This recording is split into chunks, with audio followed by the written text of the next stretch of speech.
नमस्कार दोस्तों, आत्मयोगी भव इस कड़ी में पीएमसी हिंदी आप सभी का हार्दिक अभिनंदन करता है। ध्यान महाचक्र हैदराबाद खट्टार 27 दिसंबर 2012। आज का विषय है आध्यात्मिकता सत्य की खोज करना है। पत्री जी कहते हैं, आध्यात्मिकता सत्य को खोजना, सत्य के साथ जीना और सत्य को सिखाना है। हमें हमेशा याद रखना है कि हम शरीर नहीं, आत्मा हैं। हम ये अस्थि पिंजर, नाक कान ये सब नहीं हैं। ये जानना ही सत्य को जानना है, आध्यात्मिकता को जानना है। ये सत्य क्या है? आत्मा ही सत्य है। ये आत्मा हम हैं और ये सत्य भी हम हैं। इस सत्य को जानने के लिए श्वास के साथ रहना है। श्वास हमारे साथ है, लेकिन हम अपने श्वास के साथ नहीं हैं। जब हम श्वास के साथ होते हैं तो श्वास हमें ध्यान में ले जाता है। श्वास की नाव में हम ध्यान की फसल को पा सकते हैं। श्वास के क्षेत्र में हम ध्यान को बोते हैं। श्वास के क्षेत्र में हम ध्यान के बीज को डालते हैं। श्वास के क्षेत्र में हम आत्मा की प्रगति करते हैं। इस शरीर के क्षेत्र में आत्मा क्षेत्रागण्य है। क्षेत्र क्या है और क्षेत्रागण्य कौन है? ये जानना ही आध्यात्मिकता है। देवम देने वाला और देही लेने वाला कौन है? क्षेत्र अलग है और क्षेत्र का पालन करने वाला अलग है। भौतिक शरीर अलग है और चेतना अलग है। हर दिन ध्यान करते रहना है। ध्यान अति आवश्यक है। आने वाले समय में हर स्कूल कॉलेज में ध्यान की क्लास होगी। आने वाले समय में हर स्कूल कॉलेज और दफ्तर के ऊपर एक पिरामिड ध्यान केंद्र बनेगा। कि नया दिव्य भव्य ध्यान युग है, पिरामिड युग है, शाकाहार युग है, अहिंसा युग है। हम एक नए युग में प्रवेश कर चुके हैं। पुराना युग खत्म हो गया है।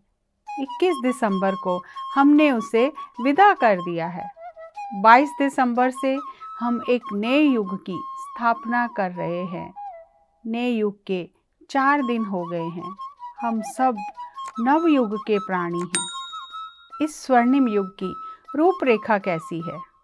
इस नए युग में, इस स्वर्णिम युग में, इस भव्य युग में हर दिन एक उत्सव है। हर दिन एक नई फसल है। इस सत्य को जानने के लिए हमें अपने श्वास के साथ मिलकर रहना है। हम श्वास के साथ ही इस पुण्य आत्मशक्ति क्षेत्र में प्रवेश कर सकते हैं। ध्यान जीवन का अत्यंत महत्वपूर्ण पहलू है। ये एक वैकल्पिक विषय नहीं है। ये पिरामिड युग है, ये शाकाहार युग है, ये अहिंसा युग है। इस युग में प्रति क्षण प्रतिदिन एक उत्सव है। जब हम ये जान लेते हैं कि हम आत्म पदार्थ हैं, तब हर क्षण उत्सव हो जाता है। हम यहाँ इस प्रांगण में सुबह से रात तक उत्सव मना रहे हैं। हर दिन एक उत्सव है, हर क्षण एक उत्सव है। जब हम जान जाते हैं कि हम आत्म पदार्थ हैं, तो हर दिन एक उत्सव है। जब हम जानते नहीं कि हम आत्म पदार्थ हैं, तो हमारा जीवन व्यर्थ है। आने वाले समय में धरती पर जीवन निरंतर उत्सव है।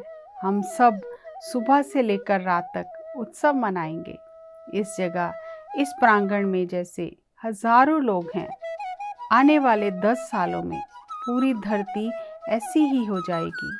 पूरा संसार ध्यान, संगीत और नृत्य से उत्सव मनाएगा। ध्यान करते, नाचते, गाते, स्वादिष्ट खाना खाते हर दिन एक उत्सव होगा। ये नवयुग का उत्सव है। हम सब उत्सव मनाने के लिए पैदा हुए हैं, रोने के लिए नहीं। दुखी होते हुए दूसरों को दुख देने के लिए नहीं आए हैं। हम खुशी से रहते हुए दूसरों को खुशी देने के लिए पैदा हुए हैं। PSSM में वैराग्य नहीं, भोग है। वह भोग है। ध्यान ही भोग है। ज्ञान ही वह भोग है। सत्य ही देवता है। आध्यात्मिकता सत्य की आराधना है।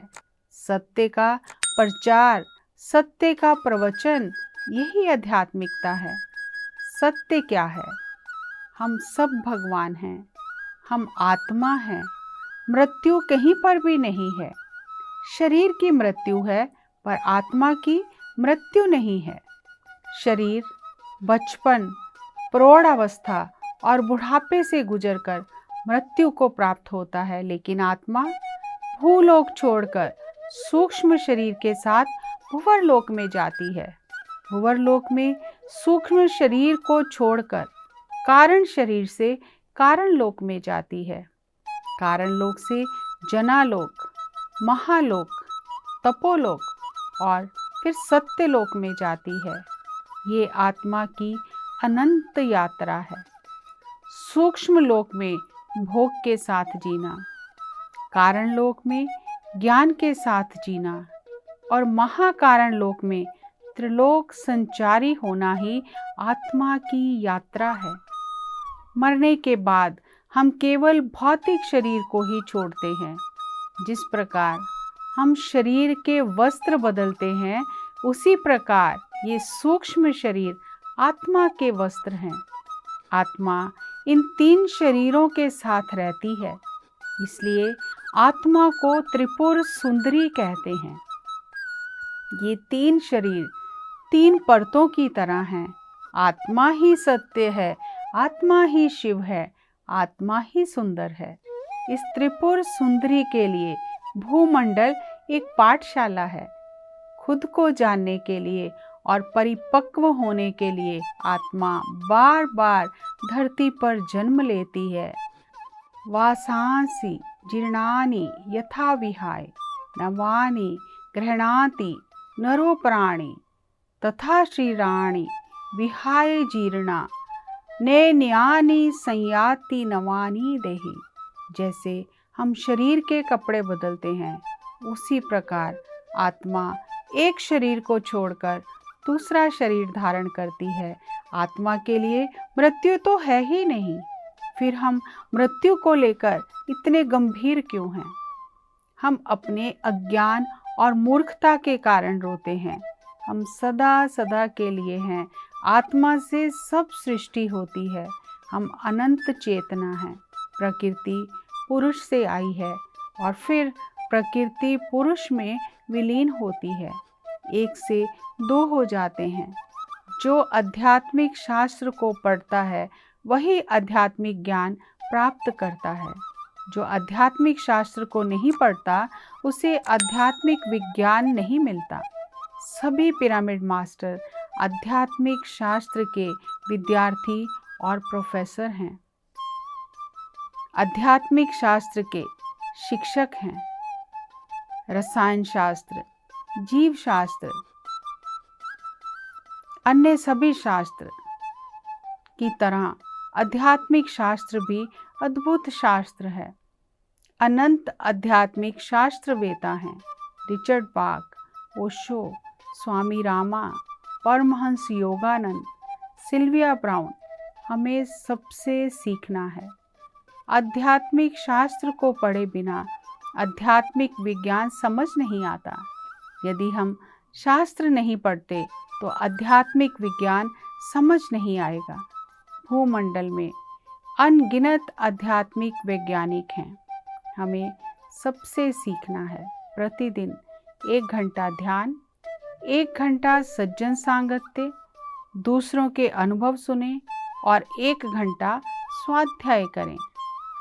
24 घंटे में से 3 घंटे ध्यान, स्वाध्याय और सज्जन सांगत्य करें। जिस प्रकार हम अपने मोबाइल को चार्ज करते हैं, कुछ समय बाद बैटरी कम हो जाती है, फिर उसे चार्ज करते हैं, उसी तरह ध्यान, स्वाध्याय और सज्जन सांगत्य से हमें खुद को भी चार्ज करना है।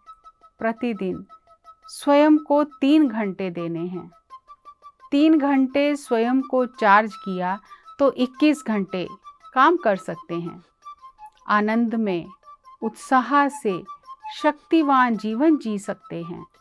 ध्यान, स्वाध्याय और सज्जन सांगत्य से स्वयं को ऊर्जावान रखें। इस विषय को थोड़ा और गहराई से समझते हैं। आध्यात्मिक विज्ञान ये कहता है कि हम शरीर नहीं, आत्मा हैं। आत्म चेतना है हम स्वयं को शरीर समझकर दुखी हो रहे हैं, रो रहे हैं, लेकिन हम शरीर नहीं हैं। इस धरती पर अनुभव लेने के लिए आत्मा ने ये शरीर धारण किया है। शरीर अलग है, आत्मा अलग है। आत्मा देने वाली है और शरीर लेने वाला है। और जब हम सांसों के साथ एक होते हैं तब हम अपने आत्म शक्ति क्षेत्र में प्रवेश कर सकते हैं और तब हम अपनी आत्मा से वो ज्ञान और ऊर्जा ले सकते हैं जिसे आत्मज्ञान कहा जाता है। हम सभी जानते हैं, हमने ग्रंथों में सुना है, मंदिर गुरुद्वारे में सब जगह सुना है कि आत्मा अमर है, लेकिन क्या हमने इसे अनुभव किया है? हम सभी जानते हैं आत्मा अमर है, लेकिन जब भी कोई अपना जाता है तो हमसे सहन नहीं होता। उस समय हमें याद नहीं आता कि आत्मा अमर है। आत्मा ने तो वस्त्र बदले हैं। क्यों? क्योंकि हमने आत्मा को ना जाना है, ना पहचाना है, ना स्वयं की आत्मा को जाना है, ना दूसरे को आत्मा के स्तर पर देखा है। हम शरीर से ही जुड़े रह गए और इसलिए हमें कुछ भी पता नहीं है। और वो शरीर अब हमें दिखाई नहीं दे रहा तो हम रो रहे हैं। आध्यात्मिक विज्ञान की समझबूझ ना होने के कारण जो आत्मा शरीर छोड़कर उच्च लोकों में गई है, हम उसके रास्ते में भी रुकावट डाल देते हैं। हम उसे अपने मोह के कारण वापस धरती पर खींचते रहते हैं। इसलिए पत्री जी ने कहा कि हमें सभी आध्यात्मिक वैज्ञानिकों के दिए हुए ज्ञान को ग्रहण करना है, पुस्तकों के माध्यम से उसे पढ़ना है, तभी हमारा अज्ञान दूर होगा। जैसे हम अंधेरे में रस्सी को सांप समझ लेते हैं। रस्सी सांप नहीं है, लेकिन क्योंकि हमें अंधेरे में दिखाई नहीं दे रहा और हमने उसे सांप समझ लिया, और जैसे ही प्रकाश हो जाता है हमें खुद पर हंसी आती है कि हम रस्सी से डर रहे थे। इसी तरह जब हमारे अंदर ज्ञान उदय होता है, आत्मा के ज्ञान का प्रकाश उदय होता है, तो हम ये जान जाते हैं कि मैं आत्मा हूँ और सामने वाला भी आत्मा है। हर तरफ आत्मा ही आत्मा है, आत्मा का पसारा है। हर आत्मा अपने जीवन में अनुभव लेकर आगे बढ़ने आई है। हम सब कुछ पलों के लिए, कुछ समय के लिए इकट्ठे हुए हैं और हम एक दूसरे को सहयोग दे रहे हैं। हमें लगता है जो व्यक्ति हमारे सामने खड़ा है, हमें कष्ट पहुंचा रहा है, वो कैसे हमें सहयोग कर रहा है। लेकिन जब हम आध्यात्मिक विज्ञान का अध्ययन करेंगे, जब हम आत्मा की योजना के बारे में जानेंगे, जब हम इन सब पुस्तकों का अध्ययन करेंगे जिसमें ये बताया गया है कि किस तरह आत्मा धरती पर आने से पहले योजना बनाती है, माता पिता का चुनाव करती है, सगे संबंधियों का चुनाव करती है, क्या क्या उसे सीखना है, कैसी परिस्थितियां उसे वो सीखने के लिए चाहिए, हर चीज़ का चुनाव करके आत्मा स्वयं धरती पर आती है। लेकिन जैसे जन्म लेते हैं, हम जीवन जीना शुरू करते हैं, हमारी उन यादों पर, उन योजनाओं पर पर्दा पड़ जाता है और हमें कुछ भी याद नहीं रहता और हम यहाँ धरती पर आकर रोते हैं कि मेरे जीवन में इतना कष्ट क्यों है, ये व्यक्ति मुझे इतना दुख क्यों दे रहा है, इसकी वजह से मैं परेशान हूँ। लेकिन वास्तव में दोस्तों, हमने ही आपस में अनुबंध किया है। उच्च लोकों से हम अनुबंध करके आए हैं कि तुम मेरे सामने आना और तुम मुझे मजबूर करना कि मैं अपने सबक सीख सकूं। और वही जो हमें यहाँ पर लगता है हमें कष्ट दे रहे हैं, हमें दुख दे रहे हैं, जिनको हम दोष देते हैं, उच्च लोकों में वो हमारे परम मित्र होते हैं। अगर वो हमारे रास्ते में ऐसी रुकावटें ना खड़ी करें तो हम सत्य के मार्ग पर खोज नहीं सकते, आगे बढ़ नहीं सकते। हम अपने घर परिवार से, अपनी समस्याओं से, परेशानियों से दुखी होकर सत्य की खोज करते हैं और वो व्यक्ति वो आत्माएं हमारी मदद करती हैं। और जब हम धीरे धीरे इस मार्ग पर चलते चलते इस ज्ञान को हासिल करते हैं, इस आध्यात्मिक ज्ञान को पा लेते हैं, तब हमें वास्तव में उनसे प्रेम होता है। तब हम उन्हें भी आत्मा के स्तर पर देख सकते हैं कि हाँ, इस आत्मा ने इस यात्रा में मेरी कितनी मदद की है। तो इसलिए मृत्यु तो है ही नहीं। हमें लगता है वो व्यक्ति हमें छोड़कर चला गया है, लेकिन वो इतना ही समय हमारे साथ हमारे सबक सीखने के लिए सहयोग देने आया था। एक संत हुए हैं, मुस्लिम फकीर, बहुत साधना करते थे, अल्लाह से बहुत प्रेम करते थे, हर समय उसकी बंदगी में मस्त रहते थे। बहुत समय बाद उनके घर में पुत्र हुआ, बहुत आनंदित हुए, हर समय अपने पुत्र के साथ खेलते थे, आनंद लेते थे, उसके साथ के साथ, उस पुत्र के साथ पल पल का आनंद लेते थे। कुछ समय वो पुत्र उनके साथ रहा और फिर उस पुत्र की मृत्यु हो गई। उनकी पत्नी सोचने लगी कि ये अपने पुत्र से इतना प्यार करते थे, ये पुत्र के बिना कैसे जीवित रहेंगे, शायद इनका मानसिक संतुलन खो जाएगा। लेकिन जब उसने देखा तो वो जैसे पहले खुश रहते थे वैसे ही खुश रह रहे थे। तो पत्नी को बहुत हैरानी हुई, आप ऐसा कैसे खुश रह सकते हो? मैंने देखा है आपको, आपका अपने पुत्र से इतना मोह था, इतना प्यार था, अब वो पुत्र छोड़कर चला गया है, अब आप इतना खुश कैसे रह सकते हो? क्योंकि मुझे तो ऐसा लगा था कि शायद आप अंदर से टूट जाओगे। लेकिन उन्होंने हंसकर कहा कि मैं पुत्र से नहीं, पुत्र के आने से पहले भी मैं खुश था, पुत्र के आने के बाद भी मैं खुश हूँ, और पुत्र के जाने के बाद भी मैं खुश हूँ। मैं वही हूँ, मैं हर परिस्थिति में खुश हूँ। उसने पुत्र दिया, उसने वापस ले लिया, मैं खुश हूँ। जितना समय उसने मुझे खेलने के लिए, उसके साथ इस जीवन का आनंद लेने के लिए दिया, उतना समय मैं खुश हूँ। अब उसने वापस ले लिया, अब भी मैं खुश हूँ। मेरे अंदर कुछ कमी नहीं आई है, मेरा कुछ गया नहीं है। उसने दिया, उसने ले लिया, क्योंकि आत्मा सदा सदा के लिए है।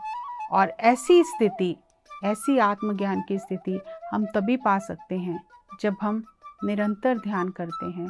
ये कोई जादू नहीं है, ये कोई रातों रात होने वाला चमत्कार नहीं है कि अचानक हमें ज्ञान हो जाएगा और सब कुछ हमारे सामने साफ हो जाएगा। हर दिन निरंतर अभ्यास, जैसे हम शरीर की मांसपेशियों को उभारने के लिए हर दिन अभ्यास करते हैं, उसी तरह हमें अपने मन को शांत करने के लिए, हमें अपनी आत्मा को ऊर्जावान करने के लिए, सुख में जीवन जीने के लिए, आनंद में जीवन जीने के लिए हर दिन अभ्यास करना है।